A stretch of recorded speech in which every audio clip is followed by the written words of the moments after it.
முதலமைச்சர் திரு C Joseph Vijay அவர்கள் அவருமே வந்து நம்ம ஸ்டூடியோல தான் வந்து அரசியல் பாடல்களா இருக்கட்டும், எலெக்ஷன் கேம்பெயின் சாங் 2 சாங் இப்போ வந்து கடைசி சாங் விஜய் உயிர் என்ன அதுவும் இங்க தான் சார். அதெல்லாம் அவரோட படத்துக்கு பண்ணக்கூடிய டப்பிங்கா இருக்கட்டும், நிறைய விஷயங்கள் இங்க பண்ணி படத்துக்கு பாட்டு பண்ணியிருக்காரு விஜய் சார். அவரும் வந்து ஒரு 20 years பேக்ல இருந்து பண்ணிட்டு இருக்காரு. ஃபர்ஸ்ட் பண்ண ஒரு 2-3 ஆட்ஸ்லாம் வந்து நான் டப் பண்ணியிருக்கேன். அப்புறம் இந்த ஸ்டுடியோ வந்ததுக்கு அப்புறம் இங்கே வந்து பண்ணியிருக்காரு. லியோ சாங் ரெக்கார்டிங்காக லியோட செட்டு பக்கத்துலயே சாங் ரெக்கார்ட் பண்ணிட்டு அந்த சாங்கை ப்ளே பண்ணி டான்ஸ் பண்ணாங்க. நம்ம மொபைல் ஸ்டுடியோல பண்ண ஒரு விஷயம் பாட்டு பாடினது இப்போ பார்த்தா அவர் வந்து முதலமைச்சராகவே ஆயிட்டாரு. அது ஒரு ஃபீல் வந்து நமக்கு ஒரு நல்ல ஒரு வைபா இருக்கும் சார். ஆமா, என்ன சொல்ல எல்லாரும் அந்த டேவை பயங்கரமா என்ஜாய் பண்ணாங்க. மொபைல் டப்பிங் ஸ்டுடியோ அப்படின்ற ஒரு விஷயம் வந்து பயங்கரமா பேசப்பட்டு இருக்கு. ஒரு 14 feet ஒரு வெஹிக்கிள். அது ஆல்மோஸ்ட் எல்லா ஆர்டிஸ்டும் யூஸ் பண்ண ஆரம்பிச்சிட்டாங்க. இப்போ ஒரு ஆர்டிஸ்ட் வந்து ஷூட்டிங் ஸ்பாட்ல இருப்பாங்க, ஆனால் அது ப்ரீவியஸா பண்ண ஒர்க்கோட டப்பிங் ஒர்க் பெண்டிங் இருந்ததுன்னா அந்த ஸ்பாட்ல அவங்களுக்கு பிரேக் டைம்ல போய் ரெக்கார்ட் பண்ணிக்கிறது. அஜய் ஆக்சுவலா வந்து அவருக்கு லான்ச் பண்ணோன்னு அவருக்கு வந்து நான் அமிச்ச உடனே அப்போ நாங்க பிரேக் எடுக்கக்கூடாதுன்னு நினைக்கிறீங்க நீங்க அப்படின்ட்டாரு. இது எங்க யூஸ் பண்றீங்கன்னு கேட்டாரு. நான் சொன்னேன், நீங்க பிரேக் எடுப்பீங்கல்ல சார், அந்த டைம்ல அந்த டப்பிங் முடிச்சா அப்போ உங்களுக்கு பிரேக் எடுக்கிறது உங்களுக்கு பிடிக்கல. பொதுவா இந்த மாதிரி ஸ்டூடியோ கட்டணும் அப்படின்னா லட்சங்கள் கோடிகள் ஆகும் அப்படின்னு சொல்லுவாங்க. இப்போ நம்ம வண்டிக்குள்ளேயே எல்லா ஃபெசிலிட்டியும் எடுத்துட்டு வரோம்ல, இது அப்போ இதை விட அதிகமா ஆகும்ல அது?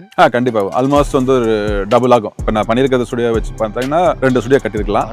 டப்பிங் ஆர்டிஸ்ட் ரேஞ்சுக்கு இந்த ஒரு ஆர்டிஸ்ட் வந்து சும்மா டப்பிங் உட்காந்தாலே பிச்சு உதறிடுவாங்க அப்படின்னு சொல்லணும்னா யாரை சொல்லுவீங்க சார்? பிரகாஷ் ராஜ். அப்படியா?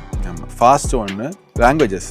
ஓகே, எல்லா லாங்குவேஜ் எழுதுறாரு, படிக்கிறாரு. தமிழ், தெலுங்கு, கன்னடா. மூன் வாக் பிரபுதா வாக் பண்ற படம், GTN, டூ, அவனி மூவிஸ், அப்புறம் மேசி முருக்கு 2, டிமாட்டி காலனி 3 மாதவன் பண்ணியிருக்காரு, பிரபுதேவா பண்ணியிருக்காரு, கமல் சார் பண்ணியிருக்காரு. ஓகே, ஸோ அந்த இதெல்லாம் வந்து ஒரு கோவிட் பிஃபோர் கோவிட் வந்து பண்ணிட்டு இருக்கோம். மூவிஸ் வந்து கோட்டுக்கும் LIK மூவிக்கும் சவிதா வந்து வேற கண்ட்ரில இருக்காங்க. ஓகே, ஸோ அங்கேருந்து டப் பண்ணாங்க, நாங்கள் ரெக்கார்ட் பண்ணோம். ஒரு நடிகர் வந்து மொட்டை மாடியில பாத்ரூம்ல டப்பிங் கொடுத்தாரு, போன்ல வந்து பண்றாங்க.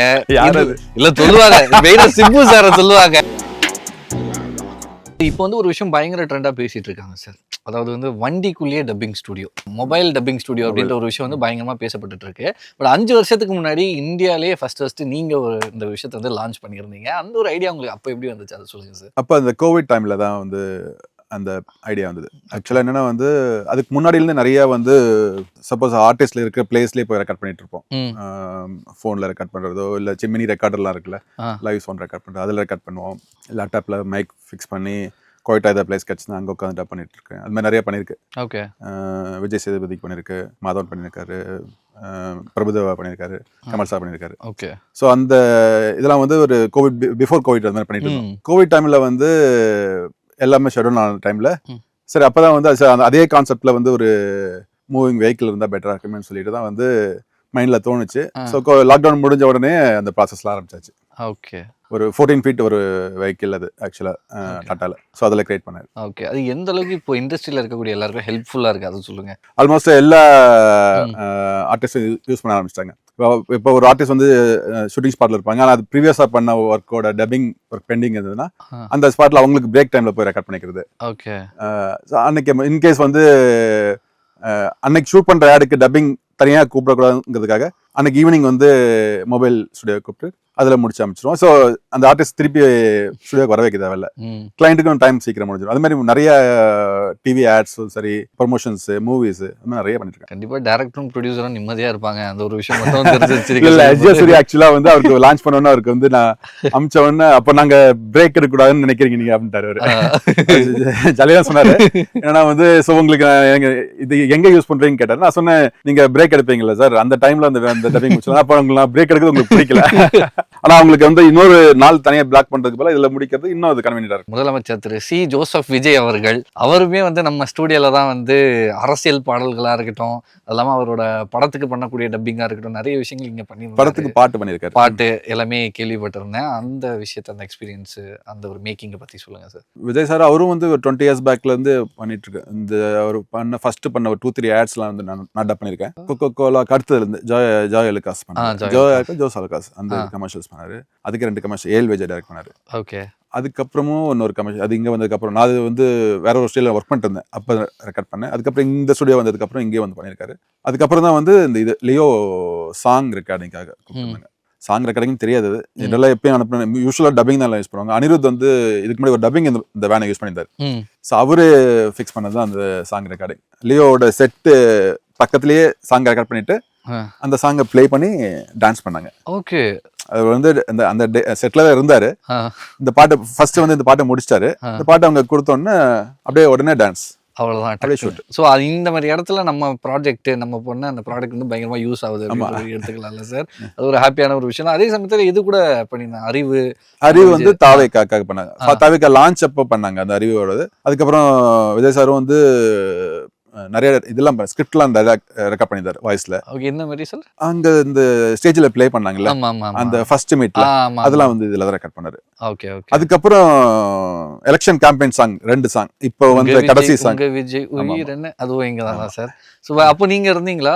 இல்ல அது வந்து ஃபுல்லா தமிழ் டீம் தான் ஹேண்டில் பண்ணாங்க. அது நாங்க ஜஸ்ட் வந்து இந்த மொபைல் ஸ்டுடியோ மட்டும் கொடுத்தோம். ஓகே. ஃபுல் அண்ட் ஃபுல் தமிழோட டீம் தான் ஹேண்டில் பண்ணாங்க. ரெக்கார்ட் பண்ணாங்க, செட் பண்ணி கொடுத்துருவோம். ஸோ அவங்க பண்ணிப்பாங்க. மொபைல் ஸ்டுடியோ பத்தி ஏதாச்சும் சொல்லியிருந்தாப்லையா? அங்க இருந்த டீம்ல என்ன சொன்னாங்கன்னா, அறிவு அந்த சாங் ஒன்று பண்ற டைம்ல அறிவு வந்து ஃபர்ஸ்ட் டைம் பாக்குறாரு. விஜய் சார் ஆல்மோஸ்ட் ஒரு 3-4 டைம்ஸ் மேலே 5-6 டைம் பாத்துட்டாரு. அறிவு வந்து நல்லா இருக்கு, இந்த செட்டப் எனக்கு பிடிச்சிருக்கு, ஃபர்ஸ்ட் டைம் நான் பாக்குறேன்னு சொல்ல அவரே சொல்ற மென்ஷன் பண்ணாரு. இல்ல நான் நிறைய யூஸ் பண்ணிட்டேன், அடுத்த படத்துக்கு கூட யூஸ் பண்ண சொன்னது வந்து ஜனநாயகம் முன்னாடி டைம்ல ஜனநாயகம் முடிச்சிட்டாங்க. ஓகே. அப்ப சொல்லியிருந்தாரு. ஓகே. ஸோ அதெல்லாம் ஃப்ளெக்சிபிளா இருக்கிறதால. ஆமா, ஏன்னா அது அப்போ அவர் வீட்டில் பண்ணியிருந்தோம். ஒரு சில இதெல்லாம் அவர் ஆஃபீஸில் பண்ணியிருக்கோம். அவர் மீட்டிங் நடுவில் வந்து முடிச்சுட்டு போவார். நம்ம மொபைல் ஸ்டூடியோவில் பண்ண ஒரு விஷயம் பாட்டு பாடினது இப்போ பார்த்தா அவர் வந்து முதலமைச்சராகவே ஆயிட்டாரு. அது ஒரு ஃபீல் வந்து நமக்கு ஒரு நல்ல ஒரு வைபாக இருக்கும்ல சார். ஆமாம், அது என்ன சொல்ல, எல்லாரும் அந்த டேவை பயங்கரமாக என்ஜாய் பண்ணாங்கல்ல, என்ஜாய் பண்ணோம். ஓகே. அப்படி இருந்தது இல்லை. Working with big star like Vijay sir மாதிரியான ஒரு பிக் ஸ்டார் கூட ஒர்க் பண்ற அந்த ஒரு எக்ஸ்பீரியன்ஸை பத்தி சொல்லுங்களேன். கமல் சார் நிறைய பண்ணியிருக்காரு. கமல் சார் வந்து ஆல்மோஸ்ட் விஸ்வரூபம் 2லேருந்து இப்போ ரிலீஸ் ஆன இந்த டீசர் இருக்குல்ல ரஜினி சார், அது வரலாம் பண்ணியிருக்காருங்க. ஓகே. அது வரலாம் அவரோட போர்ஷன்ஸ். அதுக்கப்புறம் இன்னொரு படம் பண்ணியிருக்காருன்னு அவங்க அனௌன்ஸ் பண்ணாம இருக்காங்க. அது சீக்கிரம், அது வந்து ஒரு ஆல்மோஸ்ட் 20 நாள் பண்ணாங்க. அது வந்து எதிர்பார்க்கவே இல்லை வந்து அது மாதிரி பண்ணுவாங்கன்னு சொல்லிட்டு அந்த மாதிரி ஒன்று இருக்கு. அது எனி டைம் அவங்க அனௌன்ஸ் பண்ணுவாங்க. ஃபர்ஸ்ட் படத்தை வந்து சாங் பண்ணாரு. அது எனக்கு அவர் இன்ட்ரோ கிடைச்சது வந்து த்ரூ ஜிப்ரான். சாங் வந்து ஒரு விஸ்வரூபம் 3 சாங் ரெக்கார்ட் பண்ணாரு. அதுல 2 சாங் நான் மிக்ஸ் பண்ணியிருந்தேன் நான் இதில்.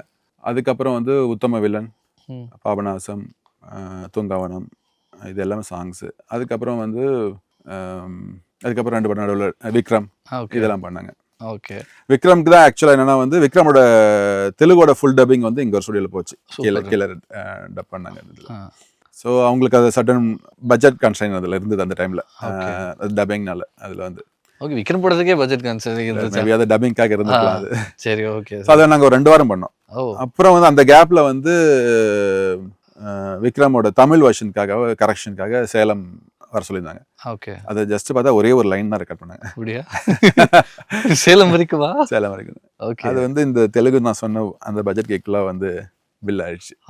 ஸோ அதுதான் இப்போ எதை சொல்ல வேணா ரோடியோ நம்ம சொல்ல வந்தது ரீசன் அதுதான். ஓகே. அதோட இன்கமோட இது. ஓகே, பயங்கரமான விஷயம். அதாவது ஒரு தெலுங்கு வந்து மொத்த படம் பண்றது வந்து இந்த ஒரு சின்ன ஒரு பிட்டோட பட்ஜெட்ல வந்துருச்சு அப்படின்ற மாதிரி சொல்லியிருக்கேன். சொல்லுவாங்கல்ல சார், கமல் சார் வந்து நிறைய கரெக்ஷன்லாம் சொல்லுவாரு அப்படின்ற மாதிரி நீங்க மிக்ஸ் பண்ணும்போது கரெக்ஷன்ஸ்னா அவர் மைண்ட்ல ஒன்று ஃபிக்ஸ் பண்ணி வச்சிருப்பாரு. அது கரெக்டாக வந்து அப்படியே விட்டுருவாரு. ஒரு செகண்ட் கிட்ட கேட்க மாட்டாரு. அதே மாதிரி அவர் பாடுறதும் அப்படிதான். ஃபர்ஸ்ட் டேக் அவர் கான்ஃபிடன்ட் இருந்தா நெக்ஸ்ட் அது ஓகேன்னு தான் பார்ப்பாரு. ப்ளே பண்ண கரெக்டாக இருக்கும். ஓகே. அப்படிதான் வந்து இருக்கும். ரொம்பலாம் இருக்காது. ரீப்ளே பண்ணி கரெக்ஷன்ஸ் போறது அந்த இதெல்லாம் ஃபிக்ஸ் பண்ண அது முடிஞ்சிச்சு. அதோ ஓகே. அதே விஜய் சார் எப்படி சார் இந்த மாதிரி இது பண்ணும்போதெல்லாம் கிட்டத்தட்ட அவர் அப்படிதான், இன்னும் ஃபாஸ்ட். அவர் டப் பண்ணி முடிச்சுட்டு ஓகே பண்ற மாதிரி பார்ப்பாரு. அவர் கூட ஏதாவது நடந்து ஒரு மறக்க முடியாத இன்சிடென்ட் அப்படின்ற பிகினிங்ல தான். நான் 2 ஆட்ல நான் ஒர்க் பண்ணேன். நான் டைரக்டா ஒர்க் பண்ண 2 தான் ஒர்க் பண்ணேன். மற்றது எல்லாமே இந்த டீம் தான் ஒர்க் பண்ணாங்க. ஸோ அது இப்படிதான் வந்து அப்போ யூஸ்வலா வந்து எல்லாரும் மானிட்டர் போவாங்க. அதுக்கப்புறம் டேக் போவாங்க. அப்படிலாம் இல்லை. விஜய் சார் வந்து ஃபர்ஸ்ட் இதே வந்து முடிச்சுட்டு பார்த்தா நான் சரி டேக் போறோமா என்னன்னு தெரியல. எனக்கு டவுட் என்னன்னா நான் புதுசு அப்போ அது கூட ஒர்க் பண்ணதில்ல.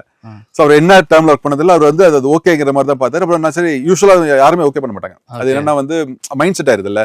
ஃபர்ஸ்ட் டேக் வந்து சரி கான்ஃபிடண்டா கொடுத்தாரு. போட்டு பார்த்தா கரெக்டா இருந்தது. ஓகே. ஸோ அந்த மாதிரி பொதுவாக இந்த மாதிரி ஸ்டூடியோ கட்டணும் அப்படின்னா லட்சங்கள் கோடிகள் ஆகும் அப்படின்னு சொல்லுவாங்க. இப்போ நம்ம வண்டிக்குள்ளேயே எல்லா ஃபெசிலிட்டியும் எடுத்துட்டு வரோம்ல, இது அப்போ இதை விட அதிகமாக ஆகும்ல அது? கண்டிப்பாக ஆல்மோஸ்ட் வந்து ஒரு டபுள் ஆகும். இப்போ நான் பண்ணியிருக்கிற ஸ்டுடியோ வச்சு பார்த்தாங்கன்னா 2 ஸ்டுடியோ கட்டிருக்கலாம். ஆனால் அதில் ஒரு ஃபெசிலிட்டி நீங்கள் யோசிக்கணும். ஒரு பில்டிங் தேவையில்லை, அது ஒன்று இருக்கு. அப்புறம் வந்து யார் டப்பிங் பண்றாங்களோ அவங்க இருக்க இடத்துக்கு நம்ம பண்ணிக்கிறோம். ஓகே. அப்படி பாக்குறப்போ அது ஓகே தான். ஸோ எனிதிங் நீங்க அது மாதிரி கிரியேட் பண்றதெல்லாம் நீங்க பாத்தீங்கன்னா அந்த காஸ்ட் வைஸ் அதிகமா இருக்கும். ஆனா யூஸ் பண்றதா வச்சு பாத்தீங்கன்னா உங்களுக்கு வந்து நமக்கு பெனிஃபிட் நமக்கு தான் இருக்கும். கோவிட் டைம்ல தோணுச்சு அது வந்து, ஏன்னா அப்பதான் வந்து யாருமே வீட்டை விட்டு வெளில வரா அந்த டைம்ல. ஏன்னா அப்ப நான் வந்து கரெக்டா வந்து கமல் சார் டப்பிங் பண்ணாரு. அவருக்கு வந்து இந்த மொபைல் வந்து இந்த லேப்டாப்ல அவரோட பிளேஸ்ல இப்போ ரெக்கார்ட் பண்ணி கொடுத்து. ஸோ அப்போ வந்து டிராஃபிக் எதுவுமே இல்லை, உங்களுக்கு தெரியும். அப்போ எல்லாம் சைலண்ட்ல அந்த டைம்ல அந்த சும்மா சாதாரண ஒரு சிம்பிள் மைக்ரோஃபோன் ஒரு ஏதோ ஒரு 6000 ரூபாய்க்கு ஒரு மைக்ரோஃபோன் இருந்தது. அப்போ அந்த இதில் எமர்ஜென்சி கிடைச்சது. ஸோ அதை எடுத்து போய் ரெக்கார்ட் பண்ணி கொடுத்தா அதோட சவுண்ட் குவாலிட்டி வந்து அவ்வளோ கிளீனாக இருந்தது. ஏன்னா வந்து வெளியில நாய்ஸ் சுத்தமா இல்லை, ரொம்ப டீசெண்டான ஒரு பிளேஸ் கொடுத்தாரு அவரு. ஸோ அதனால வந்து அதே கான்செப்ட்ல தான் வந்து நமக்கு ஒரு கைடன் பிளேஸ் எங்க இருந்தாலும் ரெக்கார்ட் பண்ணலாங்க தோணுச்சு. ஸோ அப்படி பண்ணது அது. ஒரு நடிகர் வந்து மொட்டை மாடியில பாத்ரூம்ல டப்பிங் கொடுத்தாரு, போன்ல வந்து பண்றாங்க. இல்ல சொல்லுவாங்க, சிம்பு சார சொல்லுவாங்க. சிம்பு அது உண்மையா பொய்யான்னு கூட நமக்கு தெரியாது. என்ன சொல்லுவாங்கன்னா, சிம்பு சார் என்ன பண்ணான்னா வெறுப்பா இருக்கு அப்படின்ட்டு பாத்ரூம்ல உட்காந்து டப்பிங் கொடுத்தாரு. ஸ்டுடியோ வந்து அதுக்கு மாடிஃபை பண்ணிருப்பாங்க. அப்படி நானும் சில இதெல்லாம் வந்து இப்ப பாத்தீங்கன்னா இதுக்கு முன்னாடி ஒரு டாய்லெட் இருக்கு. ஓகே. அதை அடைச்சு வச்சிருக்கேன். Okay okay. அதனால அது பாத்ரூம் சொல்ல முடியாது. ஓகே. சோ அந்த மாதிரி சொல்லிருக்க வாய்ப்பு இருக்கு போல. நம்ம வீட்டுக்குள்ள இந்த மொட்டை மாடியில பாத்ரூம்குள்ள இந்த மாதிரி சின்ன சின்ன ரூம்ல எல்லாம் பண்றோம்ல, சோ அது எந்த அளவுக்கு குவாலிட்டியா இருக்கும் அப்படின்ற ஒரு விஷயம் வருது. அதுதான் அந்த இருக்கிற இடத்தை பொறுத்து குவாலிட்டி, ரெக்கார்டிங் குவாலிட்டி பொறுத்தவரை உங்களுக்கு வந்து டவுட் கிடையாது. இன்னும் நல்ல சவுண்ட்ஸ் எல்லாம் பிக்கப் பண்றோம். இப்ப நார்மல் போன்லயே எல்லாமே இருக்கு. அப்புறம் இப்ப நிறைய இந்த ஏஐ டெக்னாலஜி வந்ததுனால அதுல கிளீன் அப் பண்றதுலாம் அதெல்லாம் பண்ணிக்கலாம். குவாலிட்டி வைஸ் நீங்க பாத்தீங்கன்னா வந்து நம்ம எங்க இருந்தாலும் ரெக்கார்ட் பண்ணலாம். நீங்க பீச்ல ரெக்கார்ட் பண்ணலாம், அந்த அளவுக்கு இது இருக்கு. இது வந்து ஸ்டுடியோட ஆம்பியன்ஸ் உங்களுக்கு கொடுக்கணும்னா நமக்கு இது மாதிரி ஒண்ணு தேவைப்படுது இருக்கு. இப்ப நானே சில இதெல்லாம் கரெக்ஷன்ஸ்லாம் ரெக்கார்ட் பண்றப்போ பர்டிகுலர் ஆர்டிஸ்ட்லாம் அங்க வேற ஒரு ஊர்ல இருப்பாங்க, இல்ல டிராவல் பண்ணிட்டு இருப்பாங்க, எனக்கு போன்ல பண்ணி அனுப்பிச்சிருவாங்க. அதுக்கப்புறம் நான் மேட்ச் பண்ணிட்டு இருக்கேன். அதான் இப்போ போன்ன்றப்போ அது போன்ல எப்படி பண்ண முடியுது அப்படின்ற ஒரு கேள்வி. நிறைய ஆப்ஸ் இருக்கு, போன் ரெக்கார்டர்ஸ் இருக்கு. சோ மூவிஸ் கூட அந்த மாதிரி பண்றாங்களா? மூவிஸ் பண்றாங்க. மூவிஸ் வந்து உங்களுக்கு அது லாஸ்ட் ஒரு அப்டேட்ல இருந்திருக்கும். கோட்டுக்கும் இப்ப வந்து இருக்கிற எல்ஐகே மூவிக்கும் சவிதா வந்து வேற கண்ட்ரில இருக்காங்க. ஓகே. சோ அங்க இருந்து டப் பண்ணாங்க, நீங்க ரெக்கார்ட் பண்ணுங்க. ஓகே. சோ அது எல்லாமே மொபைல்ல தான் பண்றாங்க. அது மொபைல் இதுல தான் பண்ணோம், நம்ம டெஸ்க்டாப்ல தான் பண்ணது அது. ஆனா வந்து அவங்க இந்த பிளேஸ்லயும் இல்ல, வீடியோ அவங்களுக்கு அவங்க கிட்ட எதுவுமே இருக்காது. எல்லாமே சோர்ஸ்ல அங்க இருந்து பிளே ஆகும். அவங்க அதை பார்த்துட்டு அவங்க ரெகுலரா டப்பிங் பண்ற மாதிரி பண்ணாங்க. Okay, very nice. அதே சமயம் நீங்க இந்த ஃபீல்ட்ல எத்தனை வருஷமா இருக்கீங்க? ஆல்மோஸ்ட் ஒரு 27 இயர்ஸா இருக்கீங்க. எத்தனை பண்ணிருப்பீங்க சார்? எத்தனை ப்ராஜெக்ட்ஸ் பண்ணிருப்பீங்க கணக்கு போட்டா? நான் மெயினா டிவி கமர்ஷியல்ஸ் தான் நிறைய பண்ணிருக்கேன். மூவிஸ் கம்மியாக தான் பண்ணியிருக்கேன், சாங்ஸ் பண்ணியிருக்கேன். டிவி கமர்ஷியல்ஸ் நான் இண்டிவிஜுவலாக ஒர்க் பண்ணது அரௌண்ட் வந்து 10,000 to 12,000 கமர்ஷியல்ஸ் இருக்கும் ஒரு ஃபர்ஸ்ட் 10-12 இயர்ஸ்ல. அதுக்கப்புறம் என்னோட டீமா சேர்ந்து நாங்கள் பண்ணதெல்லாம் அது ஒரு 20,000-25,000 கமர்ஷியல்ஸ் வரும் நெக்ஸ்ட் ஒரு 15 இயர்ஸ்ல. அதே சமயத்தில் நம்ம இன்ஸ்டா பேஜ்ல இன்னொரு விஷயம் பார்த்தேன், லைக் பயங்கரமா இப்போ வந்து ட்ரெண்டா போயிட்டு இருக்கக்கூடிய ஒரு விஷயம், இன்ன வரைக்கும் போயிட்டு இருக்கு, பரோட்டா. ஒரு விஷயத்த வந்து நம்ம பாசிட்டிவாவும் எடுத்துக்கலாம், ஒரு வாரியா ஒரு நெகட்டிவா கூட ஒரு பக்கம் அடிச்சிட்டு இருக்காங்க அப்படின்னு ஒரு விஷயம். நம்ம பாசிட்டிவாவே இருப்போம் அப்படின்னு எடுத்துக்கலாம். சோ அந்த ஒரு விஷயம் மேக்கிங் எப்படி நடந்துச்சு, அந்த ஒரு டப்பிங்ல எப்படி, அதுவும் மெயினா தமிழ்ல வந்து பண்ண ஒரு விஷயம், அதுவும் இதே கதை தான், எதிர்பார்க்காத நடந்ததுதான். அது வந்து நான் ஜென்ரலா நாங்க எல்லாம் ஒரு 7-8 மணிக்கெல்லாம் வைண்ட் அப் பண்ற இது. மார்னிங் ஒரு 9 o'clock 8 o'clock ஆரம்பிச்சா நைட் ஒரு 8-9 o'clock பண்ணிக்கலாம். அது 7 மணிக்கு அது வந்து அந்த ஜிங்களோட டப்பிங் எல்லாம் போயிட்டு இருந்தது. என்னோட இன்ஜினியர்ஸ் ரெக்கார்ட் பண்ணிட்டு இருந்தாங்க. பார்த்தேன், இது ஒரு கீர்த்திங்கிற வாய்ஸ். சரி, அது முடிச்சதுக்கப்புறம் நான் மிக்ஸ் பண்ணணும். ஸோ அதுக்காக வெயிட் பண்ணிட்டு இருந்தேன். அது முடிச்சுட்டு டேரக்டர் அப்ரூவ் பண்ணி வச்சு நீங்க மிக்ஸ் பண்ணுங்கன்னா, மிக்ஸ் பண்றப்பையும் அது எனக்கு தோணவே இல்லை. எனக்கு வந்து முடிச்சு விட்டா போதுங்கிறத ஸ்டேஜில் தான். ஏன்னா வந்து அதுக்கு போஸ்ட் ப்ரொடியூசர் ஒருத்தர் அஸ்வின், என்னோட ஃப்ரெண்ட் ஒருத்தர் ஒர்க் பண்ணாரு. அவனை பார்த்தா எல்லாம் ஓடுவோம். ஏன்னா வந்து இது மாதிரி லாஸ்ட் மினிட்ல நிறைய பேர்த்த உட்கார வச்சு டார்ச்சர் பண்ணுவான். ஸோ அந்த ஸ்டேஜில் இருக்கப்போ சரி இந்த ஒர்க் முடிச்சா போதும் அப்படிங்கிற ஸ்டேஜில் வந்து முடிச்சு டேரக்டர் வந்து ஒரு 2 சிம்பிள் கரெக்ஷன்ஸ் சொல்லி முடிச்சாச்சு. ஸோ அப்படி முடிச்சு ரிலீஸ் ஆகி ஒரு 10 days அப்புறம் எனக்கு தெரியாது ட்ரெண்டிங்ல இருக்குன்னு. வீட்டில் என் பொண்ணு பார்த்துட்டு இருக்க சொன்னது ஆட் பயங்கர ட்ரெண்ட்ல இருக்குன்னு. அப்போ ரீல்ல போட்டேன். ரீல்ல போட்டேன், அது பார்த்தா வித்தின் 2 daysல 3 million view 4 million போகுது. கீர்த்தி அவங்க பேஜ்ல போட்டு அது ஒரு 8 million போச்சு.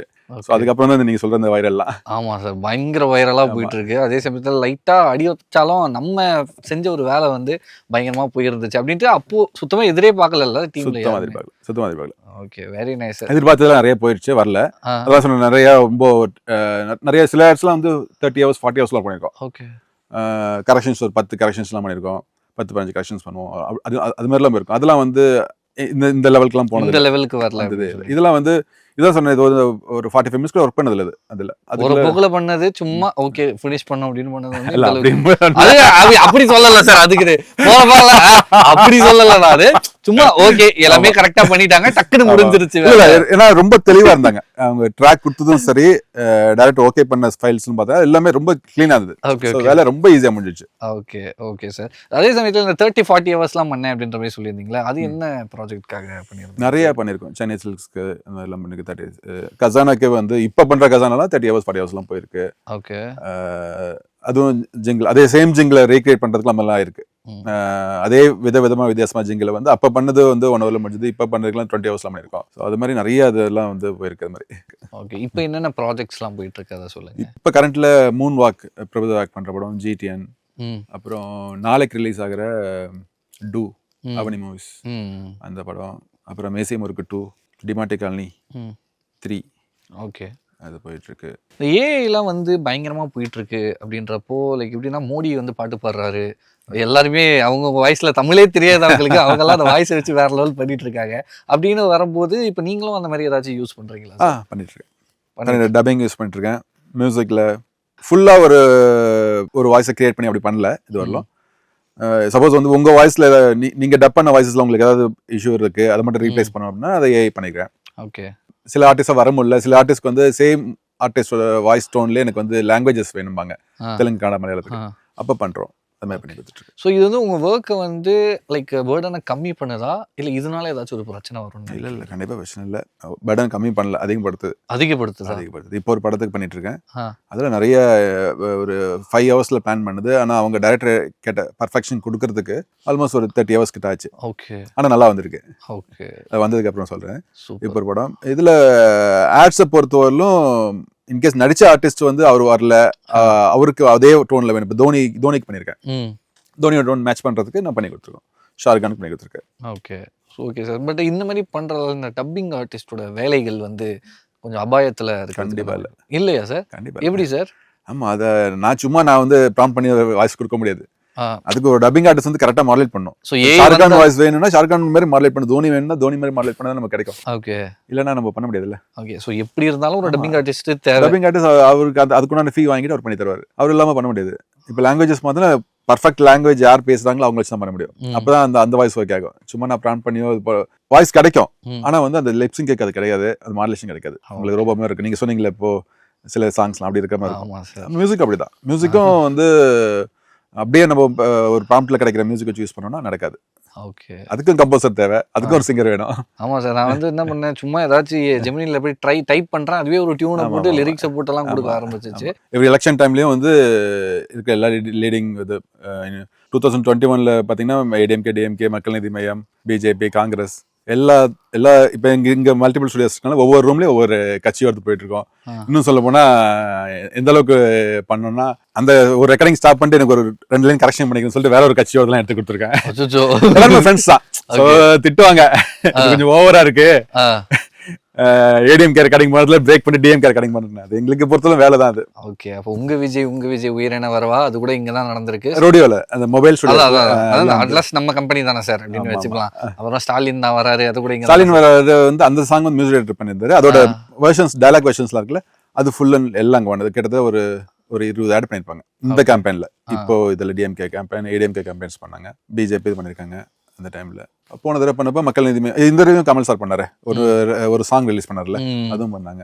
ஓகே. ஸோ நான் எல்லா கட்சியும் இருக்கு. அதாவது நீங்க வந்து நிறைய ஆல்மோஸ்ட் நம்ம இண்டஸ்ட்ரியில் இருக்கக்கூடிய எல்லா ஆர்டிஸ்ட் கூடயும் ஒர்க் பண்ணியிருப்பீங்க.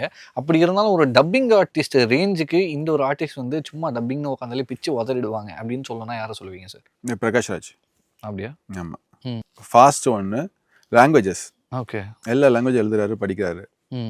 தமிழ், தெலுங்கு, கன்னடா, ஹிந்தி. அதனால ஃபாஸ்ட் அதெல்லாம் நான் ஒர்க் பண்ணி வந்து ஆல்மோஸ்ட் ஒரு 15 இயர்ஸ் ஆச்சு. ஓகே.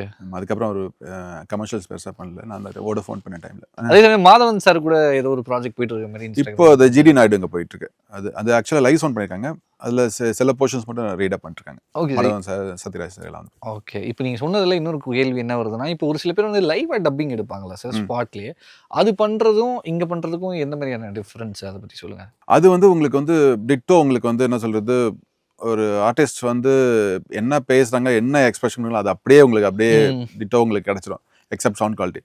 ஸ்டுடியோவில் நீங்கள் அதே ஆர்டிஸ்ட் பண்ணாலும் உங்களுக்கு வந்து எப்படி ஒரு மைனூட் டிஃப்ரென்ஸ் இருக்கும். நீங்கள் ரெண்டுத்தோட இது வேவ் கம்பேர் பண்ணுறப்ப பார்த்தீங்கன்னா அது ஒரு மைனூட் டிஃப்ரென்ஸ் இருக்கும் சிங்க்லேருந்து எக்ஸ்பிரஷன்லேருந்து. அது வந்து ஒரு தடவை சொல்றது திருப்பி யாராலும் சொல்ல முடியாது திருப்பி. ஓகே, எங்கேயாச்சும் ஒரு பிளேஸ்ல இருக்கும்ல, அது இல்லாமல் மேட்ச் பண்ணுறது அது வந்து லைவ் சவுண்ட் யூஸ் பண்ணுறாங்க. ஓகே, பட் குவாலிட்டி அப்படின்ற வர குவாலிட்டி இப்போ நிறைய டெக்னாலஜி வந்துச்சு, நிறைய இது வந்துருச்சு. மைக்கிங்லேருந்து அதுக்கப்புறம் அந்த கிளீன் அப்ல எல்லா நிறைய டெக்னாலஜி இருக்குது. ஸோ அதனால வந்து குவாலிட்டி வந்து சஃபரே ஆகாது. அப்போல்லாம் நிறைய ஜிங்கிள்ஸ் வரும், சென்னை சில்க், சரவணா ஸ்டோர்ஸ், கசானா, இது மாதிரி நிறைய ஜிங்கிள்ஸ் வரும். அது எல்லாம் வந்து அந்த டைம்ல டி நகர் ஸ்டோர்ஸ் எல்லாமே. ஸோ அங்கே இருக்கிற எல்லா கமர்ஷியல்ஸும் பண்ணிட்டு இருந்தோம் அந்த டைம்ல. அதுக்கப்புறம் ட்ரெண்டும் கொஞ்சம் மாறினது. இந்த ஜிங்கிள் வந்து கான்சர்ட் பேசிஸ் நிறைய போனாங்க, அதுவும் பண்ணியிருக்கோம். ஸோ ஜிங்கிள்னு பார்த்தா அந்த டைம்ல பண்ணது இன்னும் போயிட்டு இருக்கு பார்த்தா அந்த கசானா ஜுவல்லர்ஸ் சொல்லலாம், விதவிதமா வித்தியாசமா. ஸோ இப்போ வரல அவங்க கமர்ஷியல்ஸ் பண்ண அந்த ஜிங்கிள் தான் யூஸ் பண்ணாங்க, அதை டியூன் தான் யூஸ் பண்றாங்க. ஆனால் வந்து மியூசிக் டைரக்டர்ஸ் மாறுறாங்க. ஆனால் வந்து ஸ்டார்ட் பண்ணது பாபு சங்கர்னு, அவர் ஆட் ஃபிலிம் மேக்கர், அவர் மியூசிக் டைரக்டர். ஓகே, அவர் கம்போஸ் பண்ண டியூன். அதுக்கப்புறம் யார் மியூசிக் பண்ணாலும் அந்த டியூன் வச்சு தான் பண்ணுவாங்க. ஓகே, அப்படிதான் போயிட்டு இருக்குது. ஓகே, பட் இருந்தாலுமே அது இப்போ வரைக்கும் எப்போ போய் படம் பார்த்தாலும் அந்த ஆடை போட்டுடுறாங்க, கசானா ஆடை போட்டுடுறாங்க. இப்போ வரைக்கும் போயிட்டு இருக்கு. சமீபத்தில் தேட்டரில் போய் பார்க்கும்போது அந்த ஒரு மியூசிக் கேட்கும் போது அப்படியே கூஸ் பம்ஸா ஒரு மாதிரி ஆகும். ஸோ நீங்க அப்போ நினைச்சிங்களா அப்போலேருந்து இது நடந்து எவ்வளவு வருஷம் இருக்கும் சார்? 2005 ஆல்மோஸ்ட் 20 இயர்ஸ் ஆயா இப்போ வரைக்கும் அது நோட்டபிளா இருக்கும் அப்படின்னு எதிர்பார்த்தீங்களா? சத்தியமா எதிர்பார்க்கல. ஏன்னா அது வந்து அவர் வேற ஏதோ ஜிங்கிளுக்கு வந்திருந்தாரு. கடைசியில் ஒரு 15 மினிட்ஸ் இன்னொரு டைம் இருக்கு, இன்னும் ஒரு சின்னதா ஒரு ஜிங்கிள் பண்ணலாம்னு சொல்லி அந்த 15 மினிட்ஸ்ல ரெக்கார்ட் பண்ணது அந்த ஜிங்கிள். அப்புறம் அது வந்து யூஸ்வலா வந்து என்ன ப்ராசஸ்னா, ஒரு கிளைண்ட் ப்ரொடியூஸ் பண்றதுக்கு முன்னாடி ஃபர்ஸ்ட் ஸ்கிராட்ச் பண்ணுவாங்க, அதுக்கப்புறம் அது ஓகே பண்ணதுக்கப்புறம் அந்த ஃபைனல் பண்ணுவாங்க.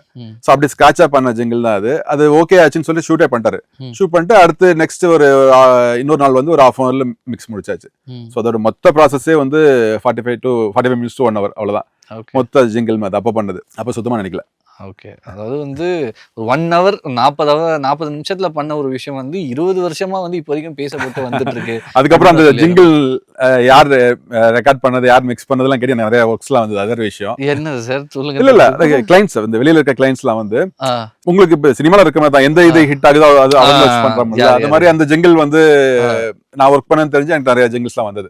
ஓகே, அதான் ஒரு மாஸ்டர் கிளாஸ் ஒன்று கொடுத்தோம்னா அதுக்கப்புறமா அப்படியே குட்டி போட ஆரம்பிச்சிடும் அப்படின்னு சொல்லுவாங்க, அந்த மாதிரி எடுத்துக்கலாம். ஓகே சார், அதே சமயத்தில் நீங்கள் வந்து இப்போ வந்து ஒரு சவுண்ட் இன்ஜினியராக இருக்கீங்க, அதே சமயத்தில் யூஆர் ஓனர் அப்படின்றப்போ ஹேண்டலிங் ஆர்டிஸ்ட், ஹேண்டலிங் ஸ்டார், அதில் வந்து இருக்கக்கூடிய டிஃபிகல்ட்டிஸ் என்னென்ன சார்? டைமிங்ஸ் தான். இப்போ வந்து எனிவே நான் வந்து செலிபிரிட்டிஸ் நான் ஹேண்டில் பண்றதில்ல. ஏன்னா அது வந்து ப்ரொடக்ஷன் ஹவுஸ் பார்த்துக்கு போகுது. சில ப்ராஜெக்ட்ஸ் நான் வந்து அவங்களை யூஸ் பண்ணியிருக்கேன். சில ஆட்ஸ்க்கே வந்து என்னன்னா வந்து செலிபிரிட்டி வாய்ஸஸ் கேட்பாங்க. லைக் வந்து நீலகல் ரவி சார் பண்ணவர், கௌதம் மேனன் சார் பண்ணவர், பிரசன்னா பண்ணியிருக்காங்க, ரேவதி மேம் பண்ணியிருக்காங்க. ஸோ அது மாதிரி கேட்குறப்போ அதை நாங்கள் டேரெக்டாக டீல் பண்ணுவோம். ஸோ அது வந்து ஒரே ஆர்டிஸ்ட்ங்கிறப்ப அது ஒன்றும் பிரச்சனை கிடையாது. எங்கே சேலஞ்சிங் இருக்க போதுன்னா நாங்கள் வந்து dubbing artist multiple artist use பண்ணுவோம். ஒரு ஆட்லேயே ஒரு 10 வாய்ஸ் இருக்கு, 4 லாங்குவேஜ் இருக்குன்னா அதுக்கு வந்து நீங்கள் அட்லீஸ்ட் ஒரு 15 ஆர்டிஸ்ட் நமக்கு தேவைப்படும். ஸோ அவங்களெல்லாம் ஒரு டைம்க்கு வர வச்சு முடிச்சு அதுக்கப்புறம் மிக்ஸ் பண்ணி கொடுத்து அதுதான் சேலஞ்சிங்காக இருக்கும். ஸோ அது மாதிரி நிறைய ப்ராஜெக்ட்ஸ் போவோம். லைக் வந்து ஆல் ஓவர் எல்லா இந்தியா ஃபுல்லாக இருக்க எல்லா லாங்குவேஜஸும் இதாக பண்ணியிருக்கோம். ஸோ அதுக்குள்ள டேலண்ட்ஸ்லாம் நம்ம கரெக்டாக ஃபைண்ட் அவுட் பண்ணி நான் கொடுக்கணும்.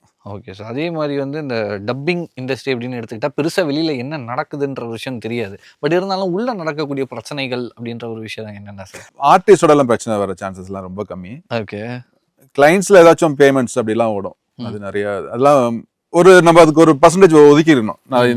ஒரு நம்ம 100 பேர்த்த ஹேண்டில் பண்ணோம்னா ஒரு 10 பேர் அது மாதிரி இருப்பாங்க. ஸோ அதில் வந்து அதில் தள்ளி விட்டுறணும்.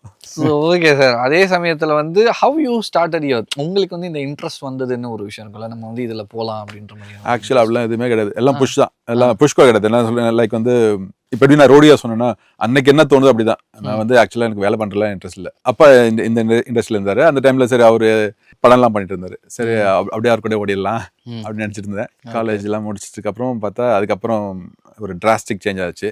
ஸோ அப்போ வந்து வேலைக்கு போகணும்னு தோணப்போ என்ன பண்ணுறதுன்னு தெரியாம இது தோணுச்சு. அப்போ அந்த செகண்ட்ல தோணுது தான். நான் ஆக்சுவலாக வந்து கிராஃபிக்ஸ் படித்தேன். ஓகே, அதில் ஒர்க் பண்ணுற நேரத்தில் எனக்கு வந்து சவுண்ட் இன்ஜினியரிங் ஒரு ஷிஃப்ட் கிடைச்சது. மாறினதுக்கப்புறம் அப்படி வந்துருக்கு. Thank you sir, thank you so much for your valuable time. இவ்வளோ பிஸியான ஒர்க்கில் வந்து இவ்வளோ நேரத்தை எங்களுக்காக ஒதுக்கி பேசினதுக்கு ரொம்பவே நன்றி. மீண்டும் சந்திப்போம். நன்றி, வணக்கம் சார். தேங்க்யூ.